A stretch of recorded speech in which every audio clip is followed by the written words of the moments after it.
This time, tuturuan ko kayo kung paano mag-customize ng wallpaper sa inyong smartwatch. So, dapat nakakuha kayo yung smartwatch sa inyong phone. Then, download itong app na to and mag-sign up kayo. Or kung gusto nyo, gamitin yung scan code para mas mabilis. Tapos, may ganitong lalabas na kailangan mo siya i-connect sa iyong smartwatch. So, bali dalawang connect ang mangyayari. Once connected ka na, pumunta ka na sa dial, then click mo yung DIY dial. Click select image. Tapos yung DIY dial ulit. Tapos pupunta ka sa gallery mo, pipiliin mo doon kung ano yung pinakamagandang picture mo. Para pag may nagtanong, be, ano oras na? Tapos sasabihin mo, ito be, tignan mo nga lang, ang labo ko sa mata ko eh.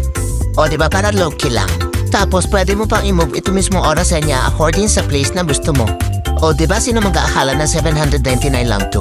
Literal na mas mura kaysa sa mansanas. So here's the final look. Books! Kaya ikaw bumili ka na habang naka-free shipping sila today.